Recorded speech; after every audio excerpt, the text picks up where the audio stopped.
హైదరాబాద్ మహానగరంలో ట్రాఫిక్ రద్దీ, కాలుష్య సమస్యలను తగ్గించేందుకు తెలంగాణ ప్రభుత్వం కీలక నిర్ణయం తీసుకుంది.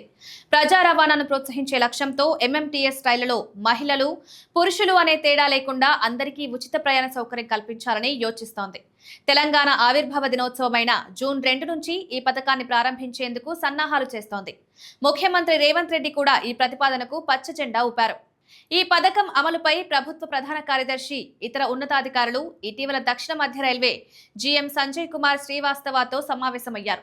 ఏడాది పాటు ప్రయోగాత్మకంగా దీన్ని అమలు చేసి ఫలితాలను బట్టి కొనసాగింపుపై నిర్ణయం తీసుకుంటారు.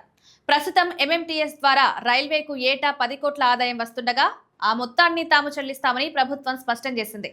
రాష్ట్ర ప్రభుత్వ లేఖపై దక్షిణ మధ్య రైల్వే సానుకూలంగా స్పందించింది. ఉచిత ప్రయాణ పథకానికి సంబంధించి ముసాయిదా ఒప్పందం పంపాలని కోరింది. దాన్ని పరిశీలించి రైల్వే బోర్డు అనుమతి తీసుకుంటామని తెలిపింది.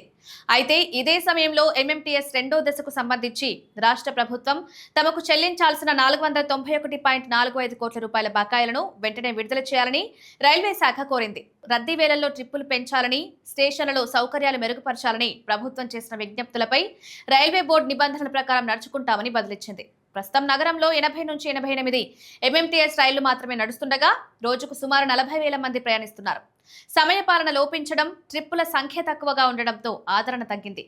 ఉచిత ప్రయాణ పథకం అమలైతే ప్రయాణికుల సంఖ్య గణనీయంగా పెరుగుతుందని ప్రభుత్వం భావిస్తోంది. కోవిడ్ కి ముందు రోజుకు 1.2 లక్షల మంది ప్రయాణించే ఎంఎంటీఎస్ లో ప్రస్తుతం సరైన ఫ్రీక్వెన్సీ లేకపోవడం వల్ల ఆ సంఖ్య 40,000 లోపుకు పడిపోయింది. ఈ నేపథ్యంలో ప్రభుత్వం చొరవతో మళ్లీ ఎంఎంటీఎస్ కు పూర్వ వైభవం వస్తుందని అధికారులు భావిస్తున్నారు. కేవలం ఉచిత ప్రయాణమే కాకుండా ఎంఎంటీఎస్ సేవల్లో సమూల మార్పులు తీసుకురావాలని ప్రభుత్వం భావిస్తోంది. రద్దీ సమయాల్లో రైళ్లే సంఖ్యను పెంచడం, సమయపాలన పాటించడం, స్టేషన్లలో మౌలిక సదుపాయాలను మెరుగుపరచడం వంటి అంశాలపై ప్రత్యేక దృష్టి సారించింది. ప్రయాణికులకు లాస్ట్ మైల్ కనెక్టివిటీ కల్పించేందుకు రైల్వే స్టేషన్ల నుంచి నివాస ప్రాంతాలకు ఆర్టీసీ షటిల్ బస్సులను నడపాలని ప్రభుత్వం నిర్ణయించింది. ఇందుకోసం రైల్వే స్టేషన్ల ప్రాంగణాల్లో బస్సులకు స్థలం కేటాయించాలని దక్షిణ మధ్య రైల్వేను కోరింది. రైళ్ల ఫ్రీక్వెన్సీ, సమయాలను రైల్వే శాఖే నిర్వహిస్తుందని స్పష్టం చేసింది. ఎంఓయూ ప్రక్రియ పూర్తయితే జూన్ నుంచి హైదరాబాద్ వాసులకు ఉచిత రైలు ప్రయాణం అందుబాటులోకి రానుంది.